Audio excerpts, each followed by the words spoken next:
Live from our studios in Kingstown, St. Vincent, and the Grenadines. It's your favorite Thursday night show, Up Late with Sehon Marshall. Now, ladies and gentlemen, let's welcome the host of tonight's show, Sehon Marshall. Good evening and welcome to your favorite show on a Thursday evening, Up Late with Sehon Marshall, Thursday night. It's always a pleasure to be with you. I enjoy it, I look forward to it, and I'm hoping that you do too. Tonight, we have a really exciting show ahead of us. So I ask you, as usual, to share the live on your various platforms, on your uh, WhatsApp, on your Facebook, and so forth, so that other individuals can see what you're looking at and hopefully they can join you too. So let me welcome you wherever you are logging on from. And as always, I encourage you, whenever you log on, when you're going to say hi, say hello and identify your location. That way, I can shout you up once I pay attention to my own screen here and, identify your location. We have individuals viewing from many different parts of the globe. We have individuals from North America, from South America. We have lots of individuals from St. Vincent, of course, from the region, St. Kitts, Nevis, Barbados, Guyana, Trinidad and Tobago, Grenada. I see them viewing. And we have some individuals in Asia as well as in the Middle East. So let me thank you so much for logging on and for being a part of this exciting program. As I said tonight, we have a really special program for you. We're going to be talking a bit about the election petition that was filed, and we have a special guest this evening. Our special guest for our program would be one of the individuals who's filing, and that is former former senator and minister of health, former Senator and Minister of Health, the Luke Browne. So he's going to be there. He's going to be joining us. But just before I bring Luke in and I start the program, again, let me encourage you to share it. Let me encourage you to, let me encourage you to get your people on. And in the meantime, I am going to. I'm sorry. I'm just having something to do with my director. So let me, as I always do, go to YouTube, find the live that is happening right now and share it because many individuals are, they will say to me, say, and I find it difficult to get the program now. So I have to make sure that I share it to them. So I share it on my own uh, social media. I share it on my WhatsApp. I share it on my uh, Facebook. I share it on my Instagram so that individuals who are there can join the program easily. Because I understand that everybody in tech savvy and everybody don't have the opportunity to go and look for the program. So that way, I do that and I assist individuals who want to join in with the program. Hey, the growth of the program, without doubt, is phenomenal. And I want to thank all those of you who have been supporting the program. Listen, I tell you this is no joke. We have had within the last, I would say, 3 months of the program, because March just started. Within the last 3 months of the program, we have had quite significant growth. We've added over 500 new subscribers to our YouTube channel. We've added over 1,000 new followers to our Facebook page, and it really continues to grow. What I would say also is thankfully, and thanks to all those who view Present Please, which is the short one. And listen, today I was coming across the crosswalk at Korea's, and I saw two ladies, and they were looking at me, and they were smiling, and I had a pretty good idea as to why they were smiling. I had a pretty good idea as to why they were smiling, and when I got close to them on the crosswalk, they both said "Present, please." So for all of you who are watching and you support Present, please, let me thank you so much for that support. Now, some of you have activated your membership, and again, I want to thank you. Many of you have subscribed. I want to thank you, but I want to encourage even more of you to subscribe because, hey, this is how we hold on, let me do this one here. Yes, when you subscribe, this is how we grow the channel, and this is how people are able to see us. All right. So yeah, type something, paste that, done that. Yes, right. So I'm gonna keep encouraging you to subscribe so that we can grow the channel. And for those of you who are actually activated membership and you're paying your monthly subscription, thank you so much. Those of you who are willing to contribute, and I'm going to ask my director to make sure that the banner is on the screen so that you can see how you can contribute and donate to this program to make sure that it continues to stay on air. All right. So this evening, as I mentioned, let me big up Anika Branch. That's my good comrade from down there in Barley, or up there, Dr. Franklin Bramble, Epsi, and Valmy. Well, I know where all of these people are are logging on from. So let me thank you so much for being here. Now, as I said to you, tonight we're going to be chatting with Luke Browne, uh, candidate for the ULP, former Secretary, former Minister in the ULP administration, and he's one of the individuals responsible for the petition. So we're going to chat with Luke, first of all, to find out how things have been after the Whopper, and to understand where things are and where things would go. So without any further ado, let me ask the director to bring Luke into the studio and welcome Luke for the first time to Up Late with Sehon Marshall. Luke, thank you for staying up late. Good night. Yeah, good night, Sia, and thank you for having me on the program. I think it's a very distinguished honor for me to be here, especially having listened to you just a while ago in terms of the growth that you have been experiencing on your YouTube channel, and you're one of the voices in this country that uh, keep hope alive, and make sure that you canvass some of the salient issues of the day. That's a very important function that's being performed by you. And I'm happy that in all the formats, in the format of present please and in the format of up late, you're making progress with the movement. This is really very commendable work, and I'm happy to be a part of it by being on your program here tonight. And I'd like to take the opportunity to also say good night to your listeners, wherever they may be. One thing we know is that they are up late, and they. They're definitely up late. One thing we know is that they are up late, and I welcome and appreciate this opportunity to engage them in a discussion on matters pertinent to our lives. All right. Thank you very much, everybody. And it's really a pleasure and honor having you on the program. Luke, so before we get into the meat of the matter, uh, November 27th, 2025 has come and gone. Uh, did the results of that day come anywhere close to what you're expecting? Oh, of course not. I think that much is clear. I didn't anticipate that the ULP would lose office, and I certainly didn't anticipate that the ULP would lose office by such a very significant margin in terms of the number of seats.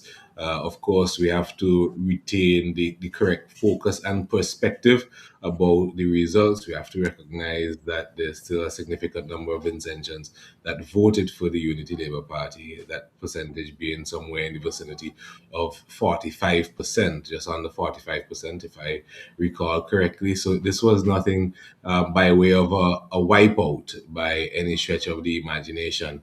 And maybe that fact is not quite accurately reflected in the margin that was in favor of the NDP in terms of the number of seats. But I also look at it as an opportunity to rebuild and to come back stronger than ever in the future. And I think that if we in the ULP capitalize on that opportunity to build back better, which has been the type of a line or slogan that comes out of many the many recovery from disaster campaigns, and St. Vincent and the Grenadines is no stranger to disaster, because we've lived through that in many different ways.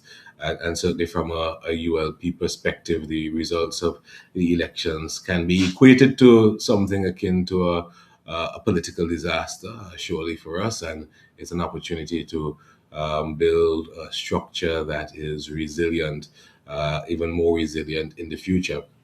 And we do this knowing very well that we have a lot to be proud of in terms of the achievements of the ULP administration in office. And this is not this is the type of we're not talking about the pride which goeth before destruction. We're talking about the pride in the sense of achievement. I saw someone adequately making the point that these are two different types of pride. And this is reflected not so much in the English language, but in the French language, where there are different words altogether for both types. So we recover, and we see that the as we had always pointed out, elections have consequences, Mm-hmm. and we are beginning to recognize precisely the nature of political consequences that could follow in the wake of elections. So we just need to be vigilant in many ways. We need to be vigilant in ensuring that we have a government as far as is possible that represents our interests, and we have to safeguard those interests.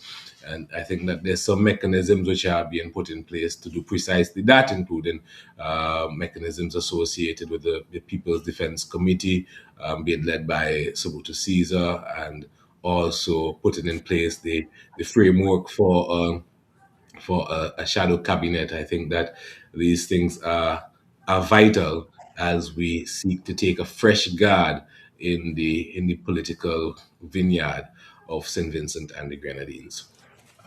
Thank you so much for that, Luke. And I was happy for that synopsis because one of the things I've said and I've maintained is that rebuilding is going to be necessary, and how we rebuild will determine the level of success we have and when we have that success.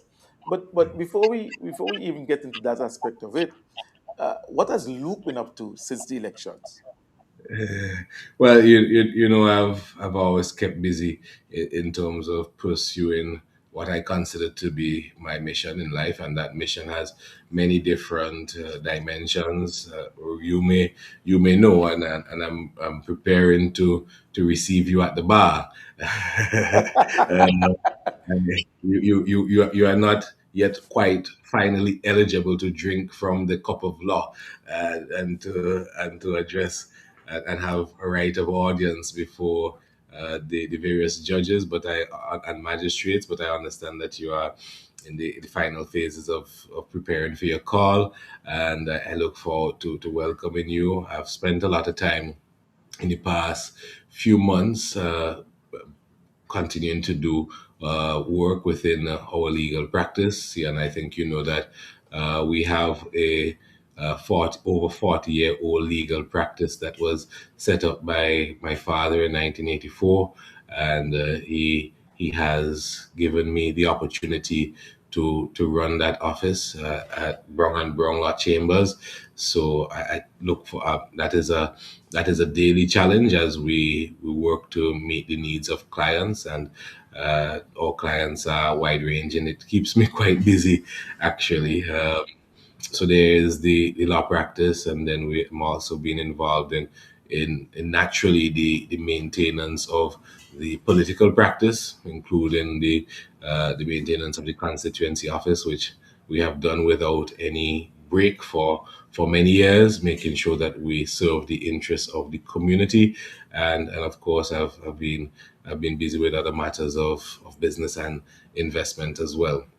But my heart always brings me to the point of representing the interests of people, representing their political interests, representing their legal interests, and and certainly making sure that I do my part to help to improve and increase the quality of life of Vincentians in many practical ways, to including through the provision of direct employment and in other areas and arenas. Okay. Well, I'm happy to hear that, Luke, because two things. One, and you're correct. Within a next couple of weeks, I would travel to, God's willing, the UK to be called to the Bar of England and Wales, and then return to be called to the Congrats. bar here. Mm. Um, Something I delayed for over a year. Don't know why. Well, I know why, but anyway. But within Yeah, recent days, you are caught up in the political euphoria. there you go. There you go. There you go. There you go. There you go. Um, but within the past couple of months, I've been able to share with some very learned colleagues, Ronald Marks, Jelani Williams, and so forth, in the criminal court, especially Julian Jack, regarding civil matters, and I've been getting quite a bit of experience. And today, I was invited to sit at the bar table, with a criminal matter, thanks to his lordship. So I'm really enjoying that, and I really look forward to joining you. Just to add that while I'm a paternal marshal, that is the case because my father took his mother's surname. But in truth, Mm. the other brothers of my father are all Browns because they took their father's surname. So in another dispensation, it might have been Brong and Brong or Bronger. But anyway, that's, Yes, that's sir. I mean, we could settle the matter as a matter of law by way of deed poll. I'd be happy to have you.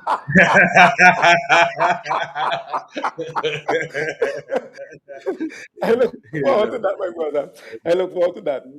Now, Luke, let's talk about the matter at hand.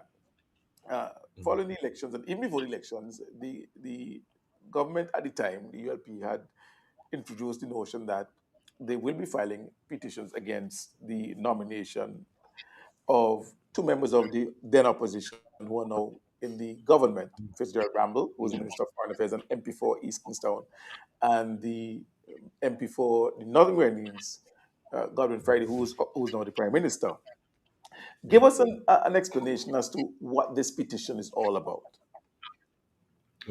Well, you see, in the first place, I'd like to make the point that these gentlemen, by their actions, have really demonstrated that they are very careless about the matter of receiving the trust of the electorate of St. Vincent and the Grenadines. Because, as is often recited at the start of sessions of the House of Assembly, based on my recollection, there's always in that prayer the talk about being called to the performance of important trusts. When you have the opportunity to represent people, it is almost a sacred opportunity to represent them to the exclusion of everything else, to look out for their interests and to make sure that you do not have split or divided loyalties, and that is what is being tested here. The person who has respect for the electorate of St. Vincent and the Grenadines is going to make sure that there could be nothing which comes up in the future that puts their ability to represent persons in jeopardy. The ability to represent people in the constituencies of Northern Grenadines must not be put in jeopardy. And the ability to represent people in the constituency of East Kingstown must not be put in jeopardy. And you have to ask yourself the question of whether or not these persons were taking what is being asked of them sufficiently seriously, to the point of being, or if they were being really very careless or being very cavalier about the whole matter. And it is, I mean, even before we address the issue itself, you look at the backdrop, because one of the things which has been said is that, for instance, I look at the commentary around the precincts of the court last week when there was the case management hearing. And you hear, for instance, K. Bacchus, as a case in point, being a lawyer associated with the respondents, make it saying that elections are won on election day and elections are not won in the court. When not so long ago, she was at the forefront of a campaign that sought to hound Louis Straker on the basis of the fact that he was a dual citizen. This is something that was as recent as the 2015 elections. Mm-hmm. And so you have this background of seeking to hound Louis Straker, who incidentally is a Louis Straker, who incidentally was a man who gave up by way of renunciation. And I'm not talking loosely about this. I've seen the certificate of loss of citizenship by him. I've seen the documents which he signed indicating that he was seeking a renunciation. He did this since 1994, and yet Mm. he was being hounded. So what he did was demonstrate to the people of St. Vincent and the Grenadines, look, my allegiance, my undivided allegiance is to you. He acquired. So he took that possibility off the table entirely. But that didn't stop them from seeking to go at his throat when they thought they had an opportunity to do so. And they did so in 2015 because one of the things that they like to talk about in their arguments is that, oh, why are we bringing this why are we doing this now? Why wasn't it done in the past?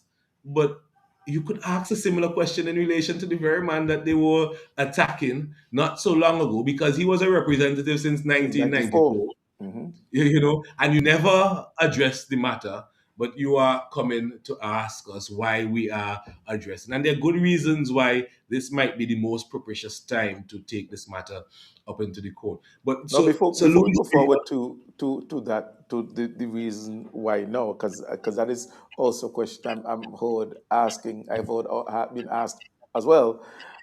Keep in mind as well, Luke, and I remember going back to 2010 when Kebakers and Nicole Sylvester were associated with having you in court over allegations of fraud even before the elections. So this is something that they used to doing, using and or abusing the court process for their political gains. But to the question that you are about to address, Godwin Friday has been in Parliament since 2001. Fitzgerald Bramble has been in Parliament since 2020. Um, and we have been hearing since Friday became leader of the opposition in 2016 or thereabout that he has his Canadian passport in his front pocket. Yeah, Why look at that. is it being done at this point and not previously when we had an idea that at least Friday was a dual citizen? Well, that is a easy question to answer. There was a development in 2020 in the law associated with the case of the Attorney General of St. Kitts and Nevis and Dr. Douglas. Denzel Douglas, um, and I think that the judgment which was delivered in that case, the appeal court judgment which came in 2020, which is within the period of the last 5 or so years, became allowed us to understand definitively the position of the law on the question of dual, on many relevant questions that arise in the course of this case. So that is the simple answer to the timing. And some people might think, well, what is the big deal? I hear people talking about, oh well, we are a migratory people. Many persons travel abroad and become dual citizens and so on. And I want to make this point very crystal clear that this is a constitutional matter, first of all, and it is a constitutional matter with a very good and sound basis, because it is a situation where we are saying that we do not want persons who are elected as our representatives to be able to be prosecuted abroad for actions they take in our interests, which another country might decide is not in its own interest. Now, that is a legitimate matter. And there's very good authority for the possibility of this type of prosecution. And therefore, the Constitution seeks to prevent that sort of scenario from playing out in St. Vincent and the Grenadines and in the other countries in which there are similar provisions. That, I think, is fundamental in the whole matter. I believe also, Luke, you may agree with me that another element to that would be undue influence. A prime minister of St. Vincent and Grenadines who owes allegiance to Canada can be influenced unduly by a Prime Minister Carney, for example, who calls Yeah. and says, listen, this is the foreign policy of Canada, this is where we're going, and we want you to drive a similar foreign policy in St. Vincent and Grenadines. And while he may not come out honestly and let us know why we are going in a particular area, the truth is that the influence would be by the fact that as a Canadian citizen, he's instructed, as it were, and influenced by the foreign policy of that country. Of For course, example, that's they always say, like for example, they always say that Israel dictates the U.S. foreign policy. We yeah, are in a yeah. situation, Luke, where Canada or foreign policy can be dictated by Scarborough. Right That, through. that, that, that is precisely it. We have a situation where our prime minister is in effect subject to another prime minister. He is subject to that prime minister. He is subject to the laws of Canada and is purporting from that position of subjugation to exercise and to pursue the best interests of St. Vincent and the Grenadines. It is something that is really, and we to have that being the case in respect of your prime minister, and to have that being the case in respect of your foreign minister, it's tantamount to saying that St. Vincent and the Grenadines has become a colony of Canada and would be a colony of any other country that has basically our leadership in that position of subservience to their own interests. Now, I mean, as someone who practices the law, Luke, if you want to start a marital relationship with one person and you exist in a marital relationship, the simple legal precedence is to end one marital relationship before entering into another. Yeah, You can't stay exactly. married to one person and then That's pursue true. marriage with someone else. And I think Precisely. that is where we are. It's just basic common sense and the issue of Yes. loyalty. And if we Yes. were to go to the biblical perspective, which I'm also know you're familiar with, the Bible itself says you either going to hate one and love the other, or love Mhm. one and hate the other. It's Precisely. just that simple. So that St. Precisely. Vincent No. Grenadines would not have in the heart of a God on Friday who Mhm. proudly proclaims to hold his Canadian passport in his front pocket. It Nonsense. shows that there's unequalness in the Mhm. value of one passport over the other. Yeah. That and we so that is the reason why, in a nutshell, why this matter is before the court, and I think that there is a very good prospect that the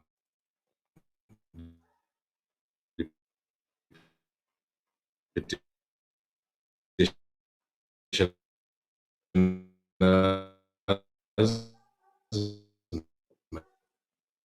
myself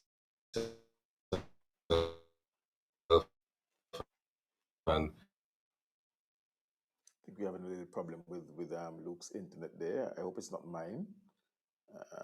Okay, so it appears that Luke's internet is giving a little problem. So problem. Hopefully he'll join us back, because the next question I want to ask of Luke is what next. He believes that there's a good prospect of success, and I believe that too, based on the law. And after Luke leaves, we're going to get into the law, because that the case you're talking about, the Denzel Douglas case, right? I've been studying it, and I hear what it's saying.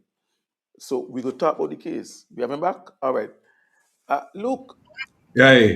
I also believe, based on the study of the law, and I use the word study loosely, reading of the law, and the reading of the AG of St. Christopher Nevis versus Denzel Douglas, that there is Mhm. a pretty good chance of success. But how do you see it going, though? The You succeed, Carlos succeeds, the petition succeeds. What then?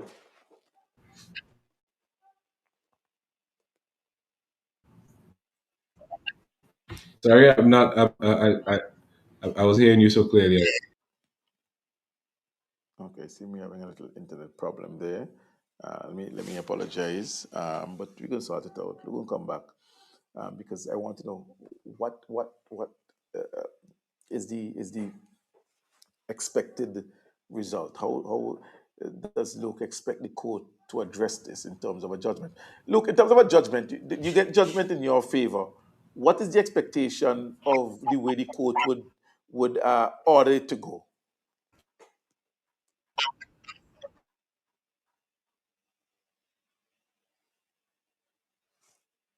Yeah, we're really having a bad connection there. Hopefully, we're able to sort it out. We're having a good discussion here. Luke? Hey, Sian, Yes, I'm here. I'm could you here. hear me? Yes.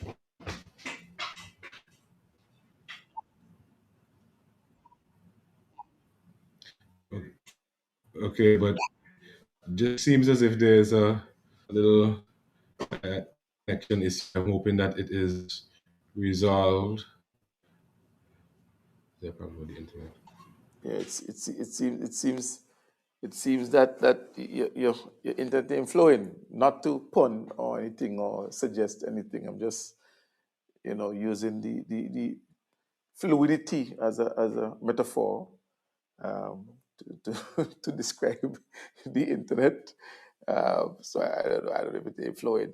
It ain't flowing, but I'm still hearing him though. I think I'm still hearing Luke in the background. But clearly the The, internet the, issue. the,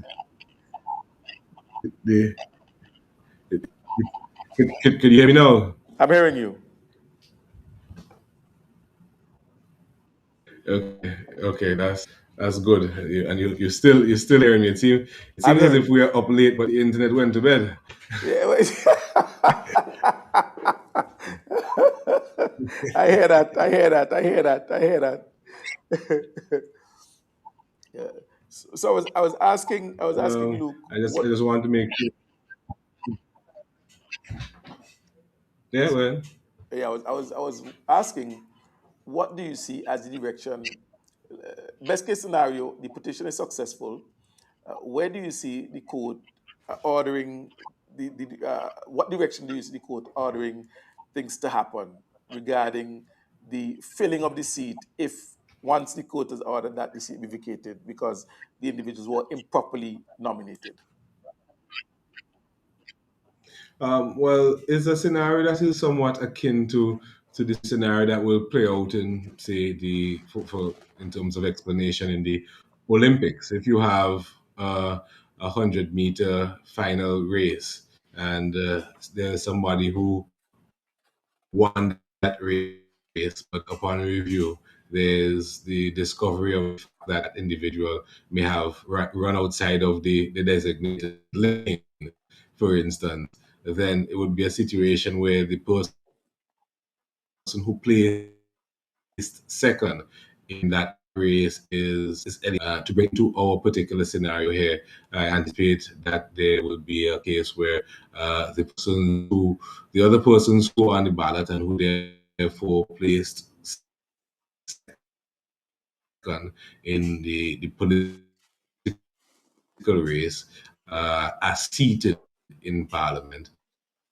I expect that will play out the law and the facts, but naturally, this is something that will be determined at the level of the High Court, and I don't know if there may be an appeal of the High Court judgment, but certainly finally by the level of the appeal court. So there and the appeal there's no appeal beyond the Court of Appeal. Hmm. So I think that we're certainly going to have a judgment from the High Court on the matter, and within this year is my expectation, and I believe that if there is an appeal of it, then the Court of Appeal judgment the Court of Appeal will take its course. The case will take its course to the Court of Appeal, and the judgment would follow shortly thereafter. there's a school of thought. I was chatting to a learned counsel here, and his suggestion was that there must be a by-election. That once a seat is vacated based on our law, that there must be a by-election. What's your reading Well, of the law in that regard? that's absolutely untrue. There's absolutely untrue. There can be a by election, but there also can be a scenario like the one that we just described.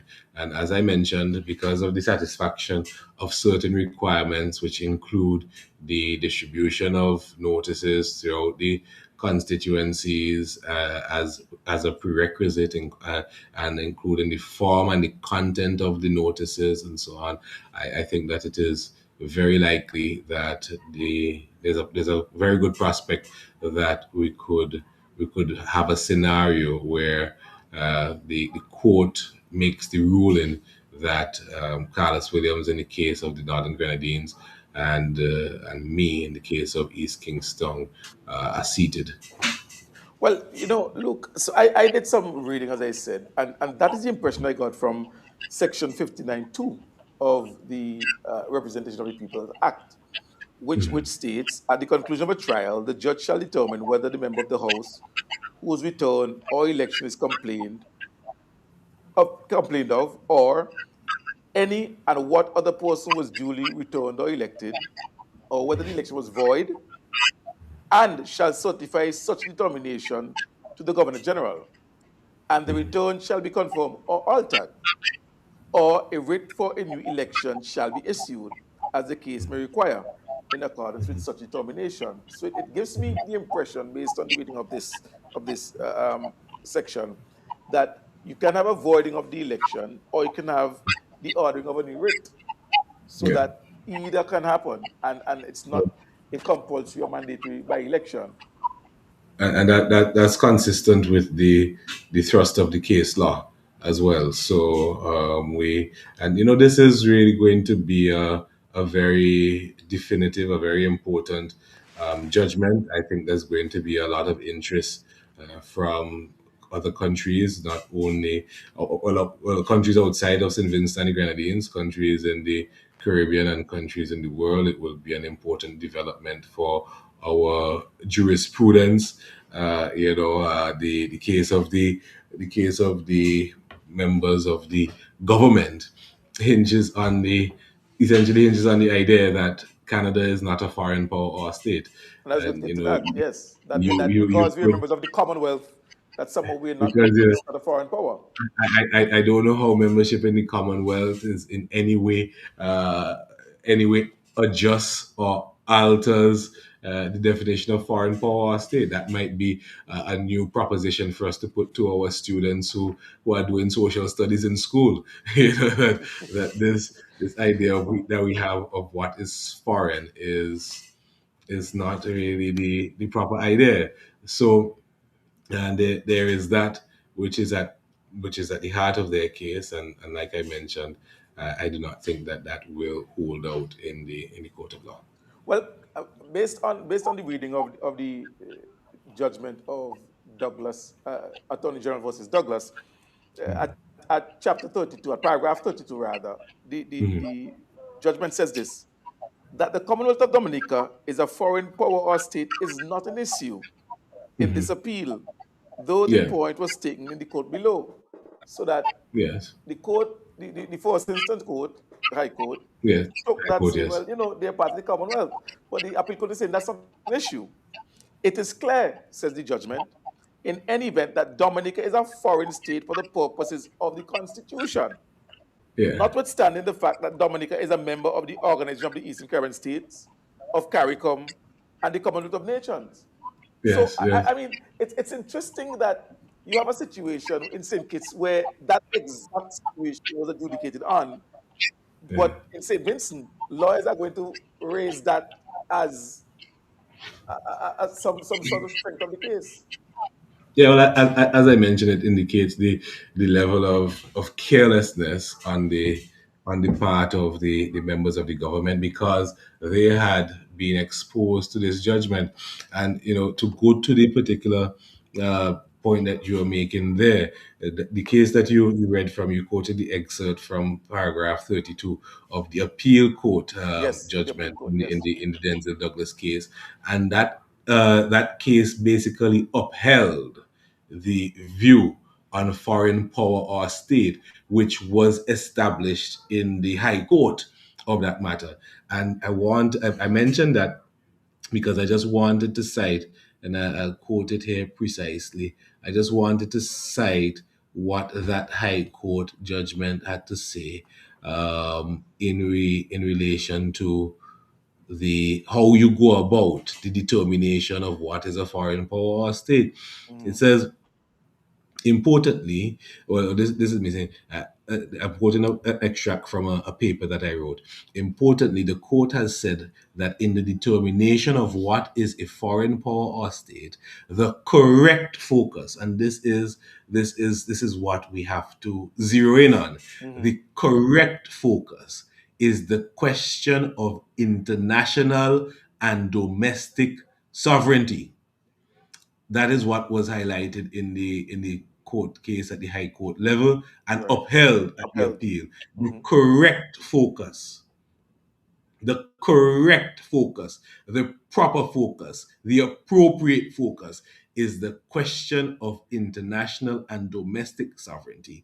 And in that same case, the court held that Dominica, this is a question of two countries which are in the Eastern Caribbean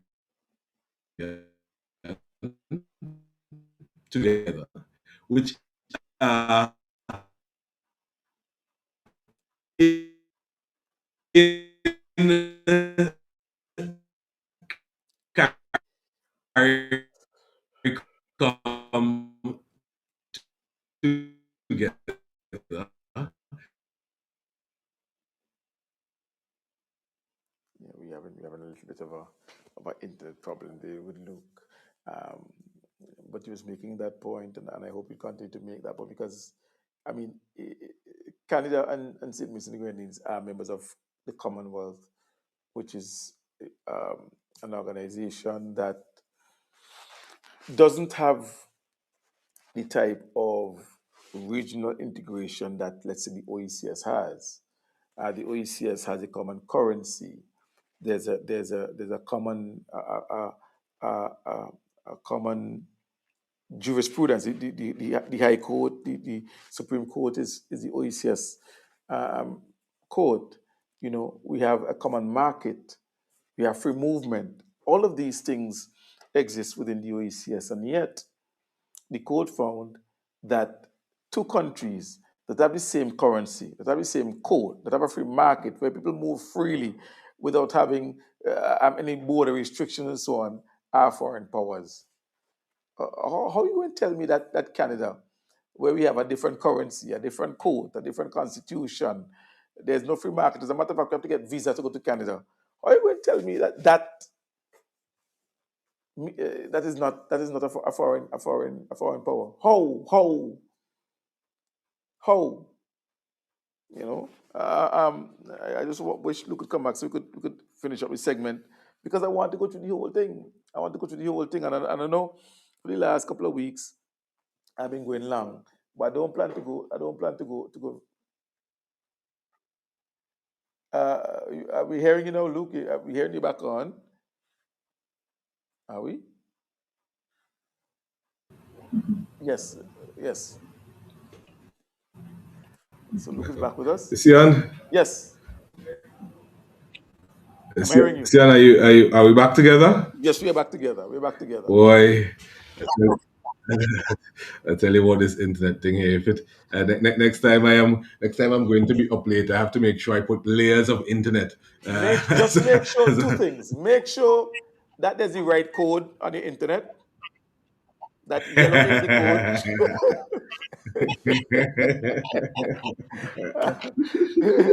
Yeah, because my internet incidentally is red. I'm just saying. Incidentally, my internet is red. I understand your code. Okay, all right. But, Yes.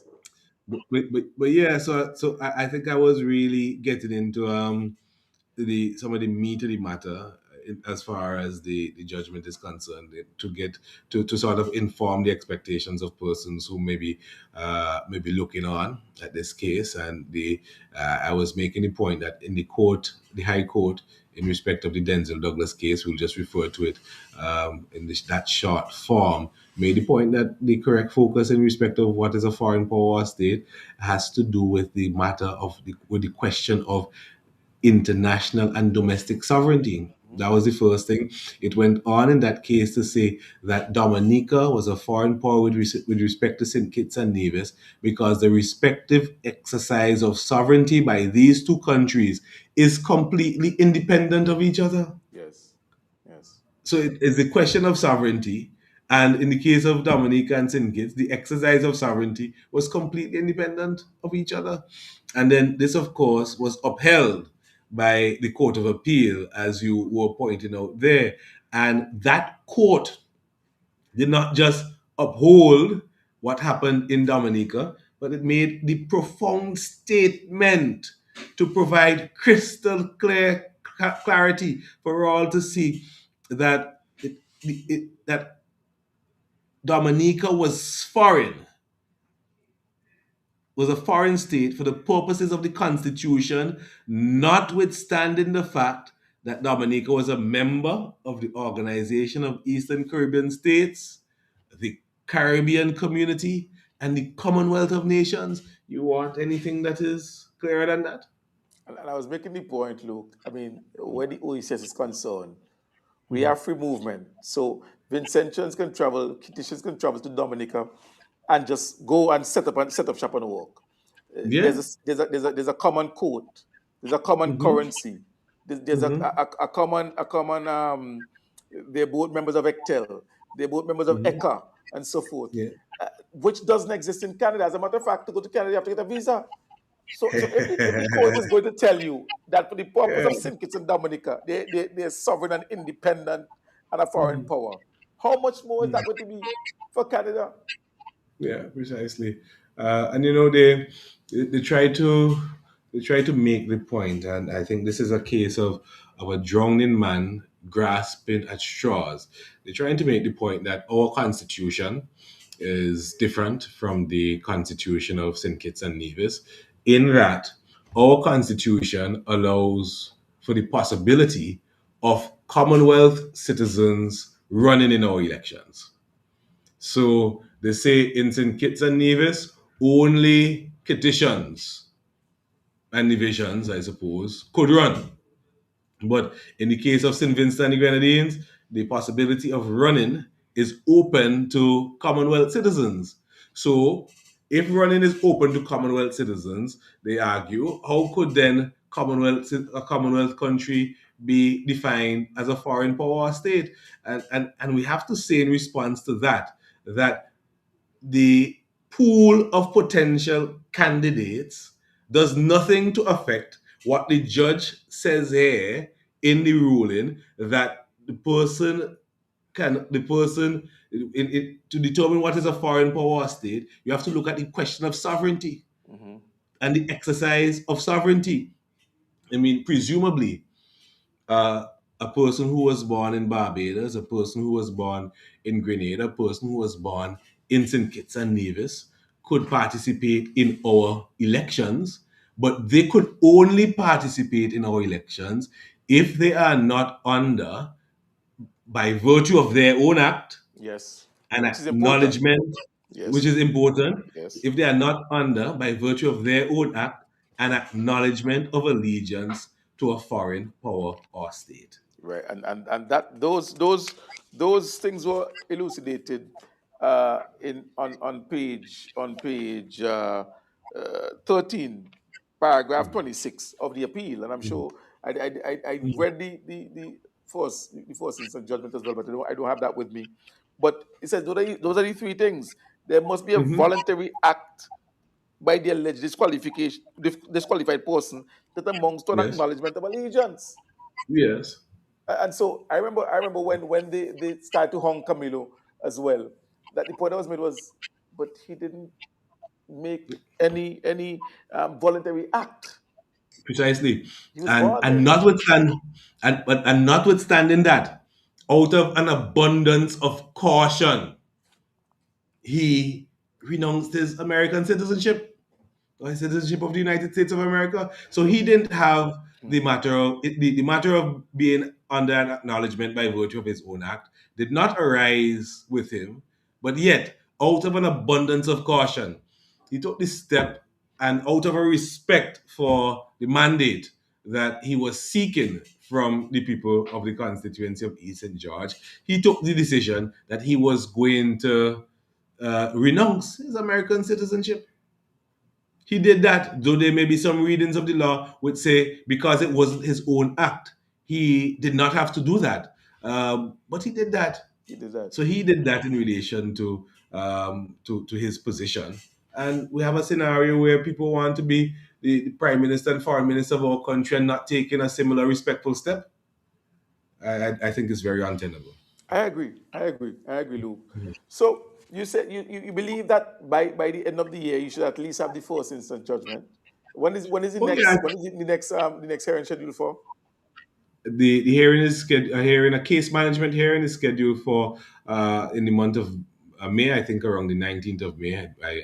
I'm subject to it being slightly different, but around the 19th of May, and then the trial dates set for the 28th, 29th, and 30th of July. So you could lock those dates in on your calendar. We're definitely going to be a part of a watershed moment in Caribbean politics and in our local and regional jurisprudence, and it's going to play out in the court on those days. All right, Luke. Let me thank you, buddy, for staying up late with us Yeah, and, man. and for offering some context and clarity to the petition that is being played out in the courts here in St. Vincent and the Grenadines. Let me wish you all the best. Let me wish Carlos all the best. And hopefully, by that time in June, God's willing, I should be there in my robe with you, next to you. Yes, yeah, man. Get it thing done, man. Come Get on, it thing man. done. Come on, And come on. I'm looking forward to it, and thank you for this opportunity. Anytime, and buddy. uh, and thank you for being an exceptional young man that is really carrying the torch of public discussion around very pertinent matters of government and politics and national affairs. We are really indebted, and we are really grateful to have a man like you keeping this fire burning. Thank you, buddy. Thank you so much. Have a Yeah, good one. blessings. All the All best. right. All right. All right. So that was Luke Browne, Comrade Luke, who, as you know, is one of the individuals with the petition case that has been brought against Godwin Friday and Fitzgerald Bramble. Now, it is clear, right? I'm checking the director. All right, because I was still hearing Luke. Um, so the petition, as Luke was saying, was brought on because these guys have dual citizenship. And if we go to the Constitution, and I want to go to the point of the Constitution and it is repeated in the law. But the Constitution says, and I want us to be very mindful of something. All right. So we're going to teach a little bit tonight. Section 26 of the Constitution says, no person, no person, it didn't say no Vincentian, it didn't say no Commonwealth citizen, it didn't say no member of the United Nations, or there is no exemption. I heard a discussion this morning talking about who was born Vincentian and who was not born Vincentian. The Constitution does not provide an exception. It says no person. That means no person, whether you're born in St. Vincent and the Grenadines or not, 26.1, shall be qualified to be elected or appointed as a representative or senator if he A is by virtue of his own act under the acknowledgement of allegiance, obedience, or adherence to a foreign state or foreign power. If he is by virtue of his own act under the allegiance or obedience or adherence to a foreign power or state. Now, the case that we're talking about, the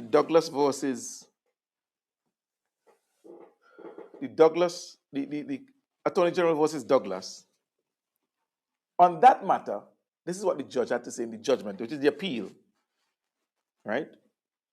At paragraph 26, it says, it is evident that the Constitution does not permit unfettered access to the membership of the constitutionally entrenched National Assembly. It doesn't permit unfettered, unregulated, unrestricted. They do allow for that. Section 28.1, which is the provision in the St. Kitts Constitution, which is exactly like ours. 28.1 contains but one basis upon which a person will, by law, be disqualified from sitting as a member of the assembly. On my reading of section 28.1a, which is our section 26.1a, there appears to be three distinct legal requirements to be proved in order for a person to be disqualified from sitting in the assembly on the basis of the section. There must be a de jure allegiance owed to a foreign power or state. 2, some voluntary act on the part of the allegedly disqualified person. And 3, the voluntary act by the allegedly disqualified person amounts to acknowledgement to that allegiance. So their constitution has the same provision like ours. In our constitution is 26.1a, and theirs is 28.1a. It's the same provision, exact wording. Exact wording. And the court is ruling that those three things, just like ours, disqualifies a person from sitting or being elected in parliament. Now, there's a slight difference in the way it occurred. In this case of St. Kitts and Nevis, Denzel Douglas was elected to parliament first as opposition leader in 2015 and then got the passport after. And so they were saying, once you get the passport, you should vacate because you are under allegiance, obedience, adherence to a foreign state or power. In our case, the guys were already under allegiance, which means they were not qualified to even be nominated. They shouldn't have been nominated in the first place, based on the reading. Now, the judgment is instructive. It's instructive. Because one may say, but they only have a passport. So, how does that amount to pledging allegiance? Because all they do is have a passport. Now, they cited a case where someone who was born in America had moved to Ireland and then England, lived there, was not documented, but after a while, the person applied for a British passport. Falsified documents, got the passport. Then they reapplied and got a passport, got the passport using the same false information. And then the individual went to Germany and committed a crime and was charged for treason. The person decided to challenge the charge by saying, listen, I'm not a British citizen. I ain't a British citizen. I never took an oath of allegiance or anything like that. in ruling, but the person had a British passport. Now, if the individual was in England and had committed the crime of treason in England, then they could have been charged easily, yes. But they were in another country, they were in Germany, and they were saying, well, you can't charge me. I'm not a British citizen. I never took an oath of allegiance to England, and I'm in Germany. You can't charge me, an American, born American, who's not a British citizen, who lives in Germany, for treason in the UK. You can't, because I'm not a British citizen. But here's what the court said. And they're quoting Hewitt versus Rivers, Solomon, and the Attorney General. The principle decided by the House of Lords was that by virtue of his application for and grant of a British passport, although an alien, not a British person, not a British citizen, although an alien, Joyce was deemed to owe allegiance to the British Crown. This on the basis that the passport afforded him the protection of the Crown to which he otherwise would not have been entitled, and in return, the Crown demanded his allegiance during the currency of the passport. His treasonous act committed while he held a valid British passport made him liable for prosecution despite his status as an alien and despite having been committed abroad in Germany. Now, I want you to think of this in the context of Godwin Friday and Fitzbramble. I want you to think of it in the context of Godwin Friday and Fitzbramble. The court is saying that the fact that, let's use Canadian passport, we ever see British. It says the application for and grant of a Canadian passport. We substitute the word British for Canadian. Although an alien, although he was born in St. Vincent and the Grenadines and not a Canadian by birth, will be deemed to be an allegiance to the Canadian Constitution. This is on the basis that the passport offers, currently, because they have it, both Bramble and Friday, protection from the Canadian government, to which they would not otherwise have been entitled.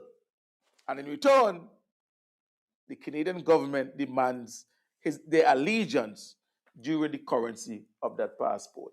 If Bramble and Friday did not, if something happens now, remember, if you're paying attention, you are in Iran. Americans tell the citizens get out. England, but America says get out on your own. We can't help you.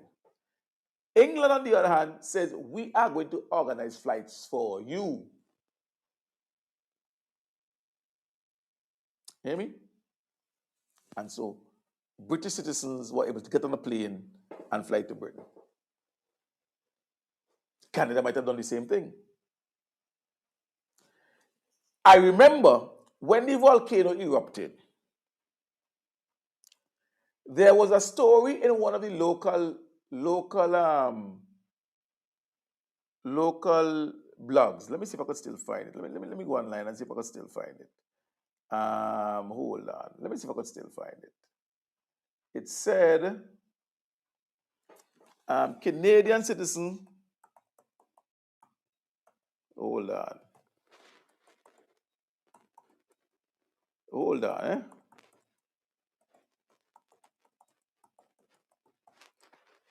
I can't remember. Yes. Okay. Right. Now there are a bunch of videos, but there's also a story. So CBC, I guess it was the Canadian Broadcasting, has a caption: Canadian details volcanic eruption on St. Vincent. That's CBC. Canadian details volcanic eruption on St. Vincent. You know who the Canadian was? Louise Mitchell. Louise Mitchell. Just type it in. Type it in. Another video again from CBC. So that one, I guess it's probably the same one, says Canadian / Vincentian lawyer Louise Mitchell says that whatever. So not Vincentian Canadian, but the Canadian passport in the front pocket.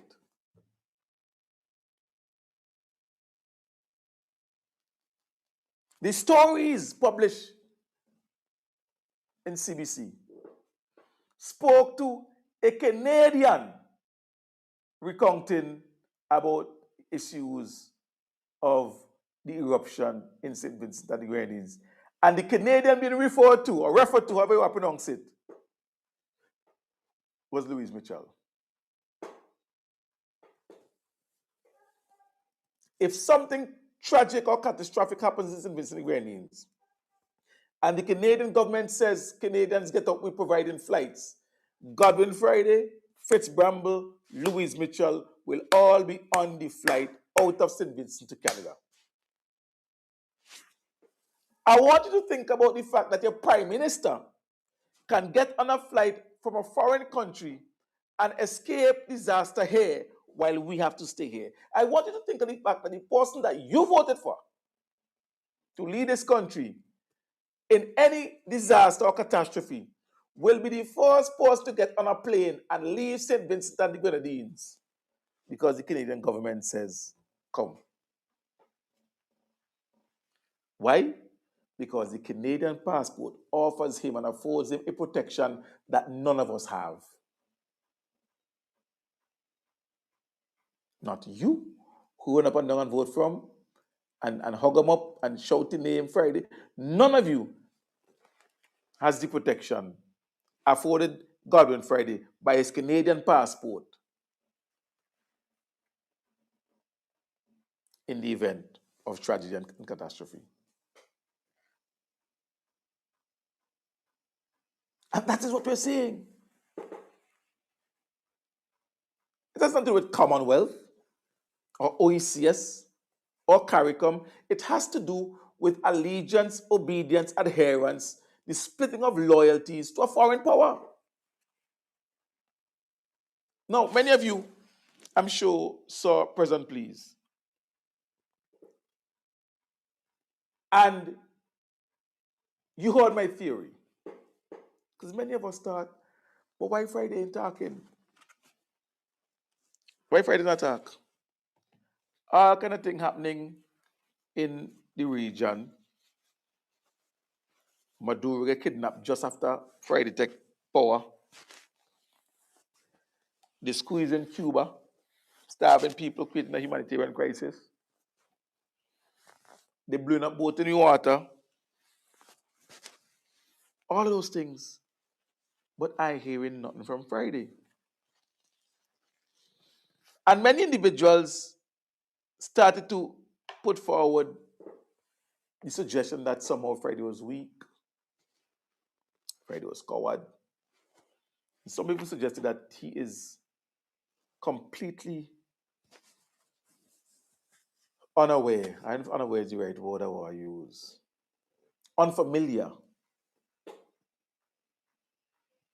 Unlearned regarding foreign relations, international relations. And so he's batting in the crease. Leave that for Fitz Bramble. But even Fitz Bramble wasn't saying much.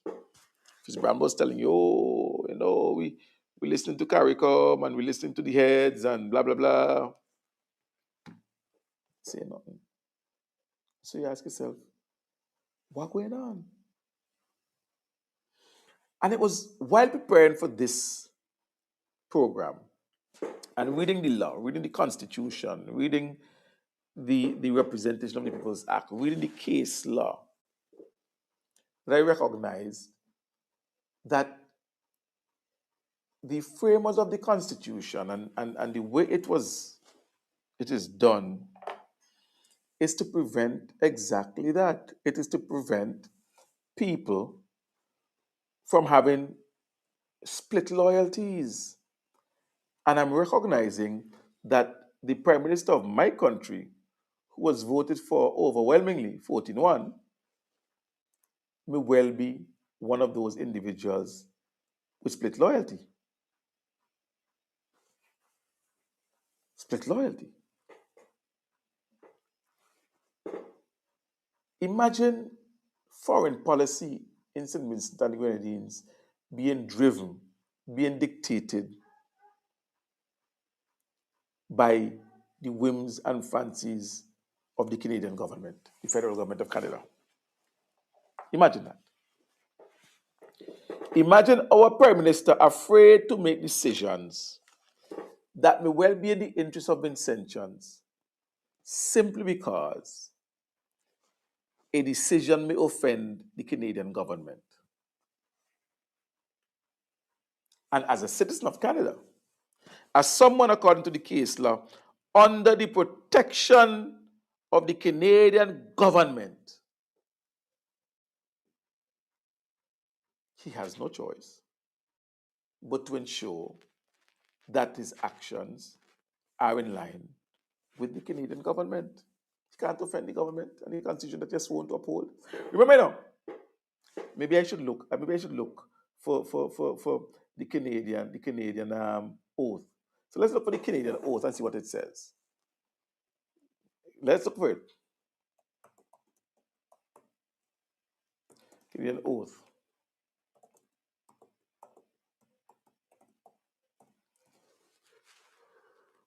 Let's see what the oath says.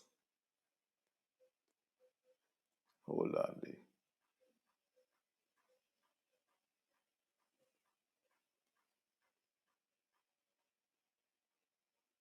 So the oath for citizenship of Canada says this: I swear or affirm that I will be faithful and bear true allegiance to His Majesty King Charles III, King of Canada, his heirs and successors, and that I will faithfully observe the laws of Canada, including the Constitution, which recognizes and affirms the Aboriginal and treaty rights of First Nations, Inuit, and Métis peoples, and fulfill my duties as a Canadian citizen.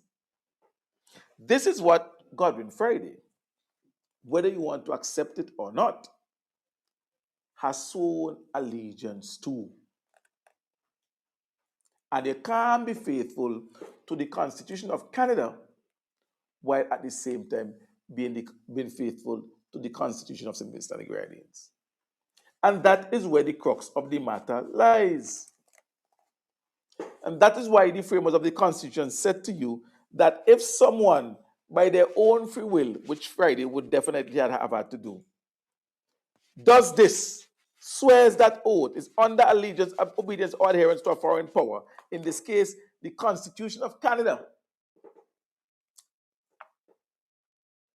then he is not fit to hold office. He is disqualified from holding office in St. Vincent and Grenadines. And that is the same thing regarding Browne.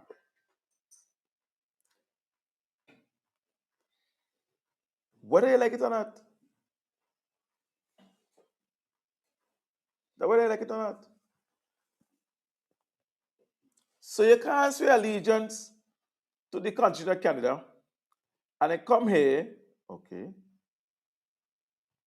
come here and decide that you want to be in our parliament as a legislature, as a matter of fact, as the first minister, the prime minister of the country, the man who leads government.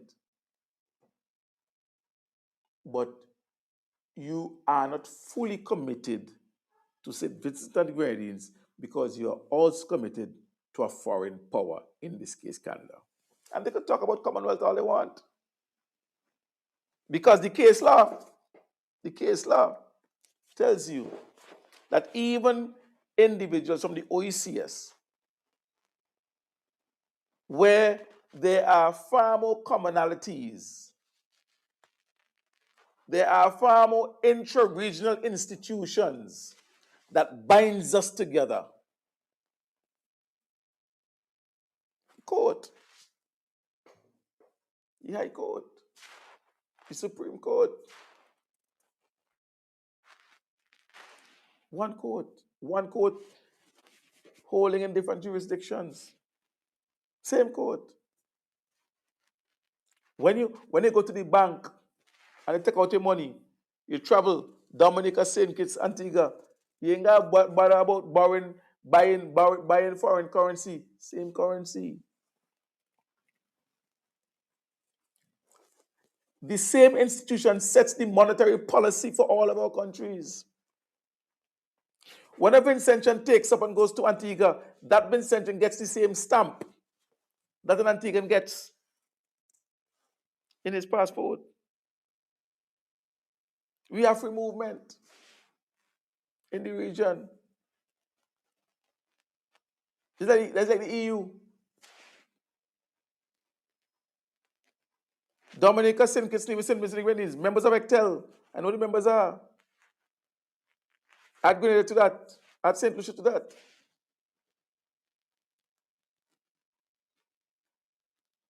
There's some ECA, another institution that binds us together. And with all of those institutions bind us together, the court still says Dominica is Dominica, St. Kitts, St. Kitts. They are independent, they are sovereign, and if you left from St. Kitts and apply for a passport in Dominica, you are swearing to a foreign power. But they would have you believe that it's different in Canada because we are swearing to King Charles III.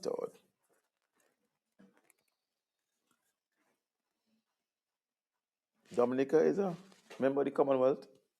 St. Kitts is a member of the Commonwealth. That didn't stop the court from ruling in the way it did.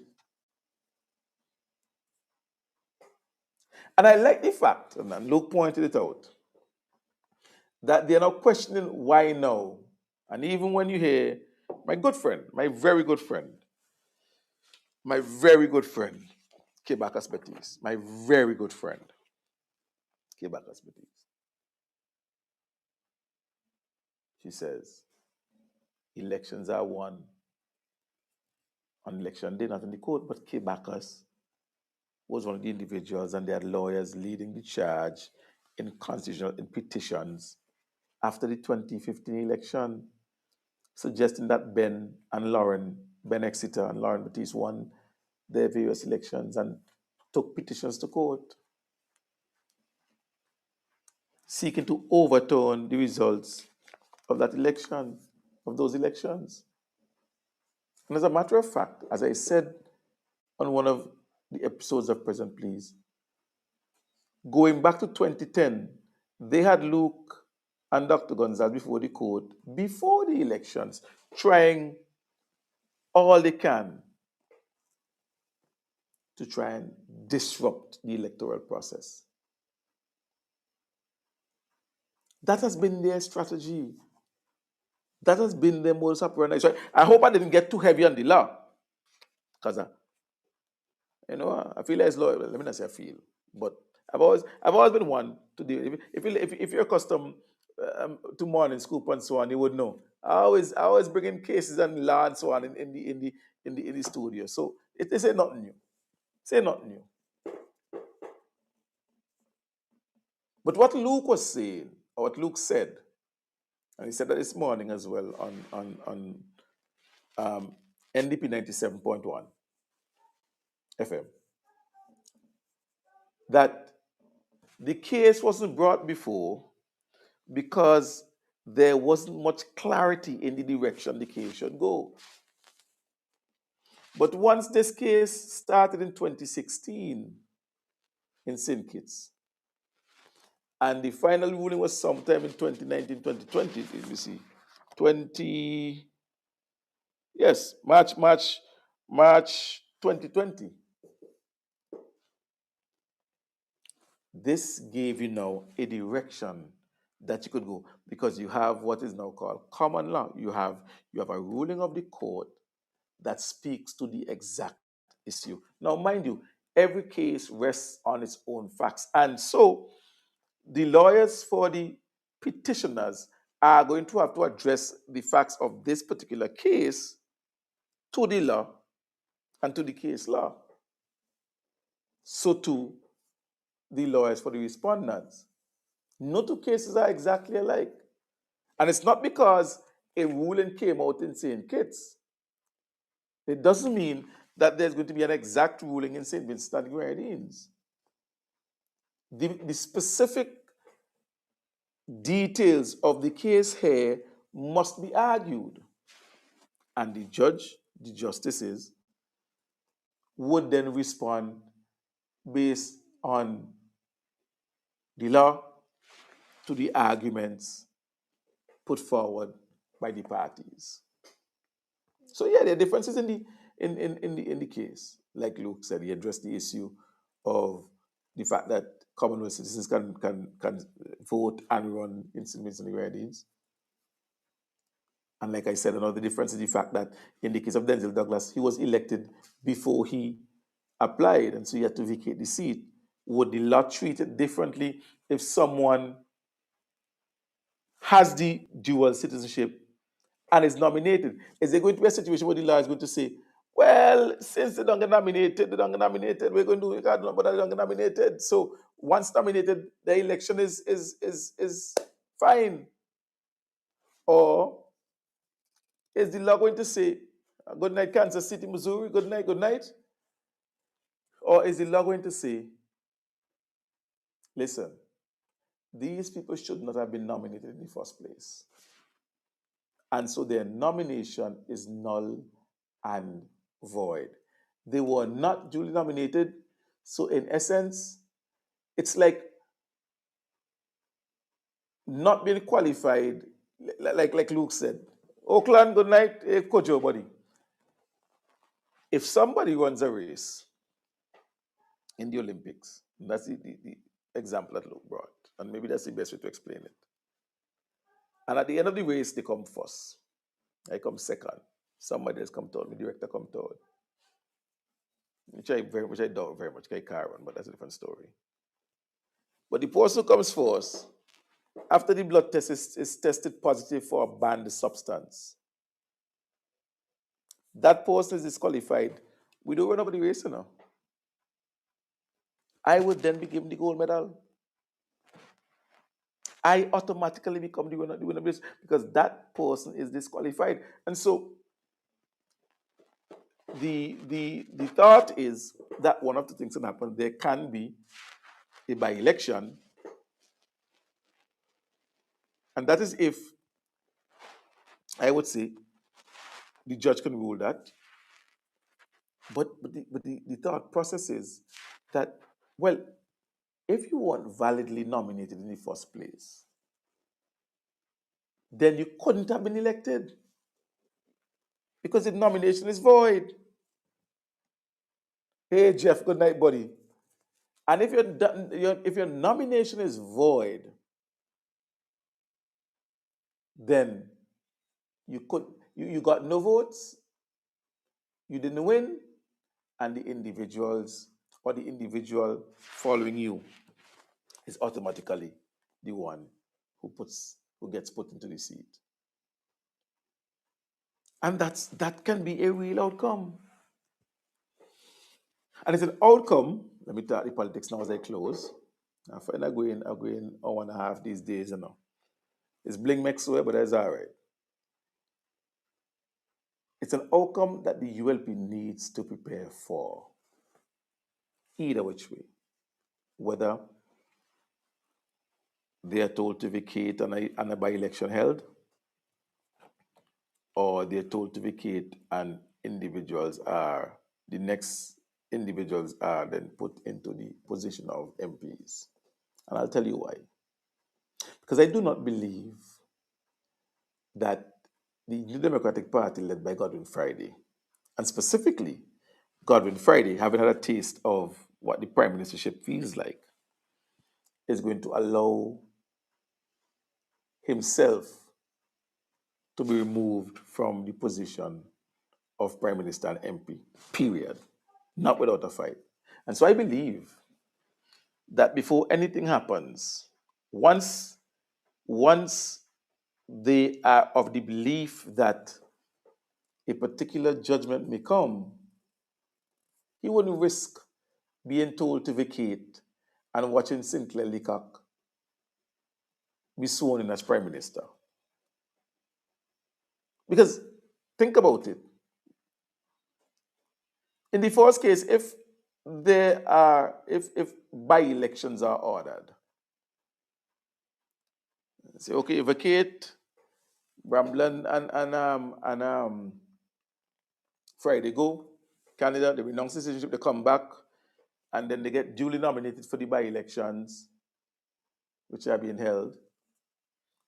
But in the meantime, because Friday is no longer in office as an MP, the other 12 members of parliament now have to get together, well, 11, to choose one. And the one that gets the most votes, the biggest support, would be the prime minister.